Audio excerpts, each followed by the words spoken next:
Χαιρετώ την παρέα, ελπίζω να είστε όλοι καλά. Σήμερα φίλοι μου θα δούμε πώς κάνουμε σωστά συντήρηση στο αλυσοπρίωνό μας. Έχω ξανακάνει παρόμοιο βίντεο. Πολλοί από εσάς όμως που είστε καινούργοι στο κανάλι δεν τα έχετε βρει δυστυχώς αυτά τα βίντεο. Οπότε γιατί όχι να επιστρέψουμε σε αυτό το θέμα για ακόμη μια φορά. Όπως έχουμε ξαναπεί, αν θέλουμε το αλυσοπρίωνό μας να το έχουμε χρόνια και να είναι πάντα αποδοτικό, το α και το ω είναι η συντήρησή του και θα δούμε λίγο έτσι τα σημαντικά μέρη που πρέπει να προσέχουμε και να καθαρίζουμε κάθε φορά που κάνουμε συντήρηση. Πάμε να ξεκινήσουμε και για να βλέπετε αυτό το βίντεο, σίγουρα είστε λάτρεις του αλυσοπρίωνου, θέλετε να μάθετε περισσότερα γι' αυτό και ψάχνετε το καλύτερο εξοπλισμό υλοτομίας. Και εδώ έρχεται η Husqvarna, χορηγός του σημερινού βίντεο, η οποία από το 1959 μας προσφέρει αλυσοπρίωνα υψηλής απόδοσης, αξιόπιστο προστατευτικό εξοπλισμό και όλα τα απαραίτητα αναλώσιμα για κάθε μας εργασία. Τα σωστά εργαλεία κάνουν τη δουλειά μας ευκολότερη, ασφαλέστερη και σίγουρα πιο αποδοτική. Στη σελίδα της Husqvarna θα βρείτε όλα όσα χρειάζεστε για την απόλυτη εμπειρία υλοτομίας. Αρχικά ξεκινάμε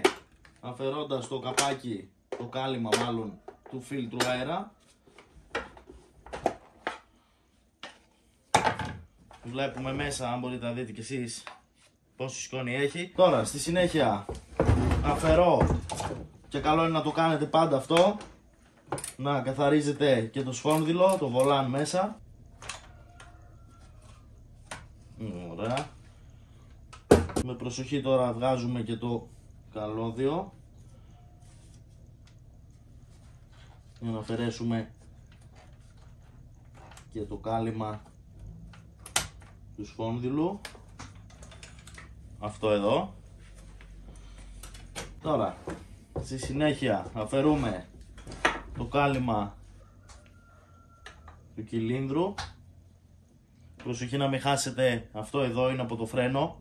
Για να βγει το κάλυμα αφαιρούμε και το φίλτρο και ένα κολπάκι, και να το προσέχετε αυτό, να το κάνετε κάθε φορά. Όταν έχουμε πολύ σκόνη πάνω στο φίλτρο και θέλουμε να αφαιρέσουμε όλα αυτά, καλό είναι να τραβάμε το τσοκ έτσι ώστε να κλείνει η πεταλούδα μέσα στο καρμπυρατέρ και σε περίπτωση που πέσει κάτι μέσα να μην μπορέσει να μπει μέσα στο καρμπυρατέρ. Οπότε αφαιρούμε το φίλτρο, βγάζουμε και το κάλυμα και συνεχίζουμε αφαιρώντας και το κάλυμα, το καπάκι της αλυσίδας, της λάμας μάλλον.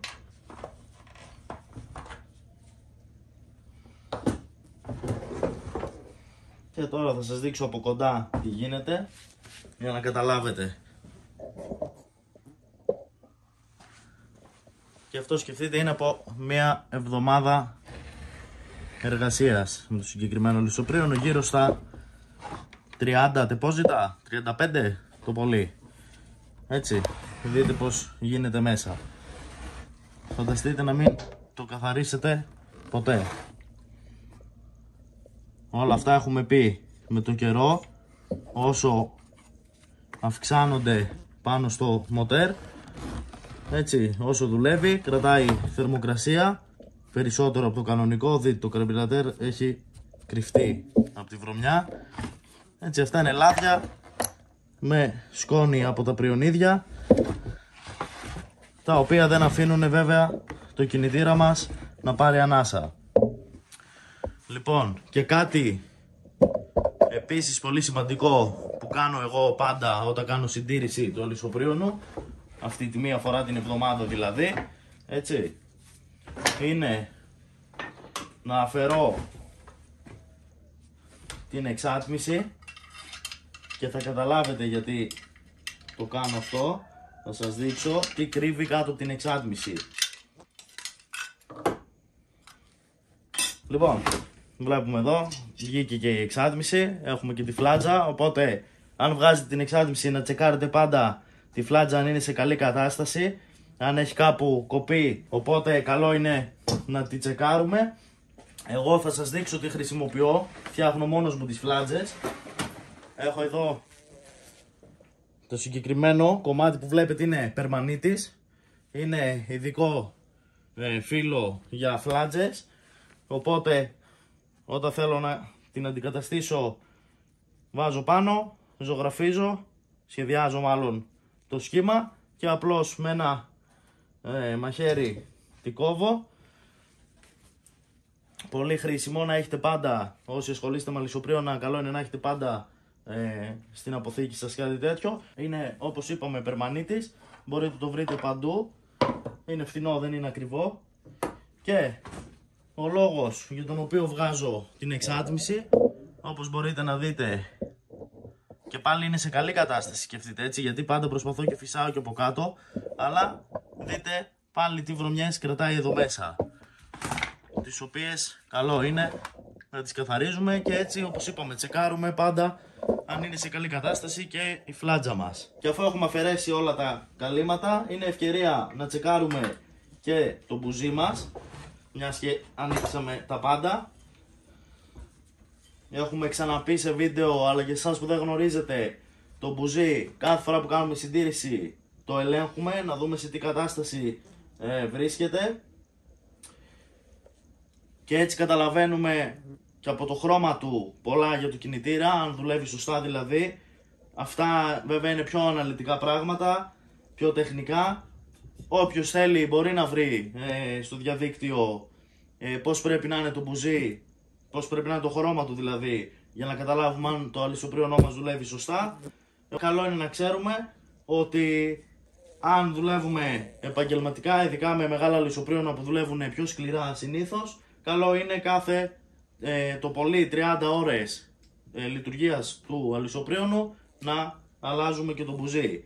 Πολλοί μου λένε ότι εντάξει, άμα αλλάζουμε κάθε 30 ώρες ή κάθε 25 το μπουζί, τι κάνουμε και 5 ευρώ είναι, παιδιά. Στις 30 ώρες, άμα σκεφτείτε το τι δουλειά έχετε βγάλει, νομίζω τα 5 ευρώ και τα 4 που έχει ένα μπουζί δεν είναι τίποτα. Ωραία, και αφού έχουμε αφαιρέσει και το μπουζί, πάμε να το καθαρίσουμε λίγο πρώτα αυτό, έτσι ώστε να το τοποθετήσουμε πίσω για να μην μας πέσουν μέσα όταν το φυσήξουμε το αλυσοπρίωνο σκόνες, πριονίδια κλπ.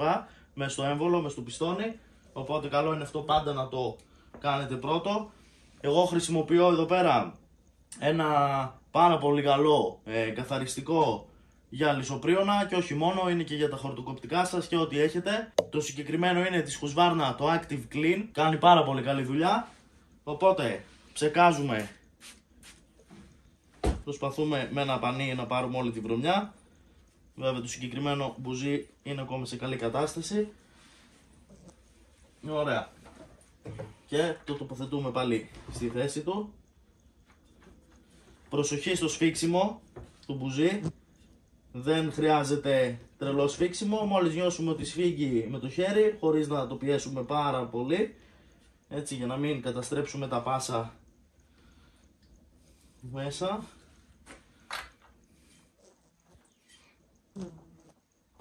Εδώ είμαστε. Και για να συμμαζέψω λίγο εδώ, γιατί τα έχω κάνει μαντάρα. Ξεκινάμε, ψεκάζουμε παντού πάρα πολύ καλά. Μην το τσιγκουνεύεστε.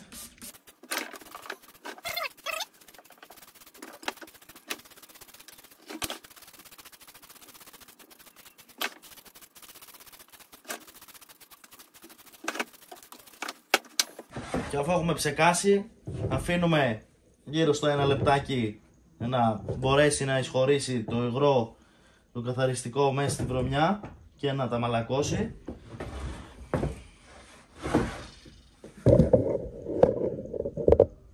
Βλέπετε, φαίνεται ήδη ότι έχει αρχίσει να τα λιώνει, έτσι. Φάνηκε λίγο και το καρμπυρατέρ. Και αφού περάσει 1 λεπτάκι, καλό είναι να έχετε αεροσυμπιεστή για να κάνετε εύκολα τη δουλειά σας. Ξεκινάμε με το φύσιγμα, έτσι, παντού.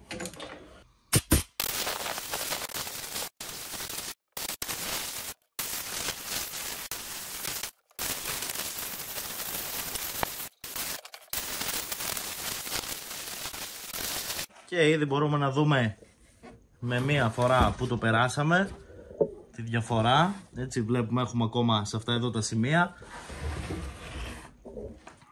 Έχει κρατήσει πολύ σκόνη εκεί μέσα. Βλέπουμε το καρμπυρατέρ πως καθάρισε. Και αφού το περάσαμε μία φορά, ξανακάνουμε την ίδια διαδικασία. Ψεκάζουμε δηλαδή πάλι με το καθαριστικό μας και το περνάμε άλλη μία φορά με τον αέρα. Δεν θα σας δείξω τώρα τη διαδικασία για να μην βγει τεράστιο το βίντεο, θα σας δείξω όμως το μετά, το αποτέλεσμα, για να καταλάβετε τι εννοώ. Και βλέπουμε το τελικό αποτέλεσμα.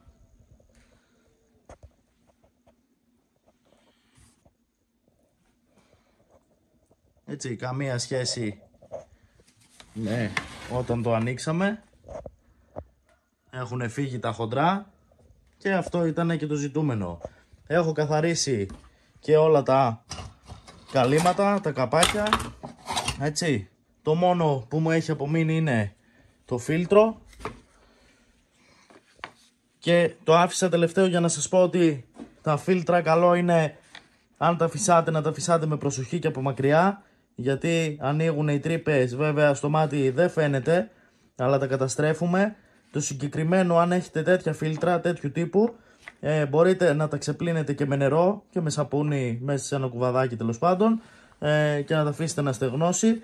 Αλλά αν θέλετε να το φυσήξετε για γρήγορα, για να τελειώνετε τη δουλειά σας, να ξέρετε ότι θέλει με προσοχή, όχι με πάρα πολλά μπαρ, ή τουλάχιστον από μακριά, έτσι ώστε να μην καταστρέψουμε το φίλτρο. Να ανοίγουμε το φίλτρο. Βλέπουμε. Ψεκάζουμε καλά.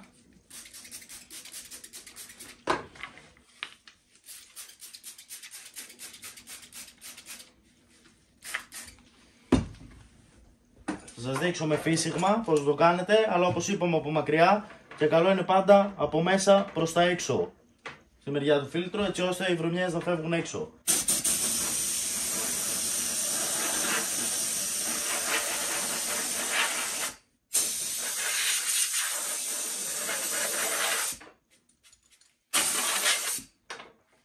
Έχω μειώσει τα μπαρ και το κρατάω λίγο μακριά.